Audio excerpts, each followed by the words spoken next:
नमस्कार दोस्तों, स्वागत है आपका। आज अपन डिस्कस करेंगे ITR you E filing portal पे भरी कैसे जाती है। थ्योरेटिकली बहुत डिस्कशन हो गया, ये भर सकते हैं, वो भर सकते हैं, ये एलिजिबल है, ये एलिजिबल नहीं है। लेकिन प्रैक्टिकली कैसे भरेंगे आईटीआर यू, कौन सी फाइल में भरेंगे, कौन सी फाइल अपलोड करेंगे, तो इसके लिए अपन चलते हैं डिपार्टमेंट के ई फाइलिंग पोर्टल पे www.incometax.gov.in। वहां आप लॉगिन करोगे। लॉगिन करने के बाद आपको एक ऑप्शन दिखेगा ई फाइल। उस ई फाइल ऑप्शन पे क्लिक करने के बाद इनकम टैक्स रिटर्न दिखेगा, उसमें क्लिक करोगे तो फाइल इनकम टैक्स रिटर्न आएगा, उस पर क्लिक करना है। उस पर क्लिक करने के बाद आपको दिखेगा income tax return assessment year select करना है। मैंने यहाँ 21-22 सेलेक्ट किया है। फिर सिलेक्शन मोड देखना है कि ऑनलाइन कर रहे हो या ऑफलाइन कर रहे हो। फिर सेलेक्ट फाइलिंग टाइप सेलेक्ट करना है। 139(8) है यानी अपडेटेड रिटर्न भर रहे हैं, वो सिलेक्ट करना है। फिर are you audited under section 44AB और political party as per section 13 है, अगर ये एलिजिबल हो ये चीज ऑडिट के लिए तो यस करो, अदरवाइज नो। फिर सिलेक्ट आईटीआर टाइप 1 से लेकर 7 तक कौन सा आईटीआर भरना है वो सिलेक्ट करना है। फिर यहाँ कंटिन्यू करना है। कंटिन्यू करने के बाद आपको यहाँ कंफर्म का ऑप्शन, यहाँ कुछ क्राइटेरिया दे रखे हैं कि कौन कौन आईटीआर यू भरने के लिए एलिजिबल है। यानी रिटर्न लॉस के रिटर्न नहीं भर सकते, टैक्स लाइबिलिटी कम नहीं कर सकते, रिफंड क्लेम नहीं कर सकते या रिफंड इंक्रीज नहीं कर सकते, सर्च सर्वे रिक्विजिशन के केस में नहीं भर सकते, कोई असेसमेंट पेंडिंग है या कंप्लीट हो चुका है उस केसेस में नहीं भर सकते। इसे यहाँ कंफर्म करने के बाद आपको दिखेगा स्क्रीन जिसमें file income tax return under section 139(8) for assessment year मैंने 21-22 सेलेक्ट किया, वो बताया। यहाँ आपको एक फाइल अटैच करनी है जो कि आईटीआर आपकी भरी जाएगी। वो किस फॉर्मेट में होनी चाहिए? जेसोन फाइल, JSON फॉर्मेट में होनी चाहिए जो यहाँ अपलोड होगी। अब सबसे पहले तो ये जेसोन फाइल कहाँ से मिलेगी? उस फाइल को डाउनलोड करनी पड़ेगी यही ई फाइलिंग पोर्टल से ही। फिर उसके अंदर अपन डाटा फिल करेंगे और उसे अपलोड कर देंगे इस जेसोन फाइल के फॉर्मेट का जो अटैच फाइल दिया हुआ है वहां पे, ताकि अपनी रिटर्न फाइल हो जाएगी। अब आ जाइए जेसोन फाइल डाउनलोड करने के लिए ई फाइलिंग पोर्टल पे, वहां ऑप्शन दिया हुआ है डाउनलोड्स।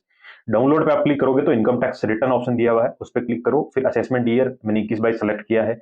इस 21-22 सेलेक्ट करने के बाद आपको नीचे ऑप्शंस दे रखे हैं, उन ऑप्शंस में से यूटिलिटी आपको चूज करना है। लेकिन उससे पहले आईटीआर 1 या 2, 3 कौन सा लेना है उस पर क्लिक करो। उस पर क्लिक करने के बाद आपको नीचे ऑप्शन दिख जाएगा यूटिलिटी एक्सेल बेस्ड।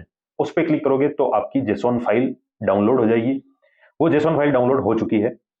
ये जेसोन फाइल डाउनलोड करने के बाद यहीं से ई फाइलिंग पोर्टल से ही आप अपना प्री फिल डाटा डाउनलोड कर लीजिए, ताकि आपको वहां एंटर नहीं करना पड़ेगा। आपने पहले से रिटर्न भरी है तो व्यू फाइल्ड रिटर्न है, वहां से आपका डाटा डाउनलोड हो जाएगा। Otherwise download pre fill data download हो जाएगा। वो कैसे करेंगे? यहाँ ई फाइलिंग पोर्टल पे ऑप्शन दिया हुआ ई फाइल, उस पर क्लिक करेंगे तो वहां इनकम टैक्स रिटर्न टैब आएगा, उस पर क्लिक करेंगे तो आगे 4-5 टैब दिखेंगे। अगर आपने आईटीआर भरी भी है पुरानी और वो आपको अपडेट करनी है तो व्यू फाइल रिटर्न है, उस पर क्लिक करेंगे। व्यू फाइल रिटर्न पे क्लिक करने के बाद आपकी जितनी भी आईटीआर भरी हुई है वो सारी आपको यहाँ शो कर जाएगी। अब जो आईटीआर आप अपडेट करना चाहते हो उसकी जेसोन फॉर्मेट में डाउनलोड कर लीजिए। यहाँ ऑप्शन दिए हुए अलग अलग, download form, download receipt, download JSON file. मैं यहाँ जेसोन फाइल डाउनलोड कर लेता हूँ।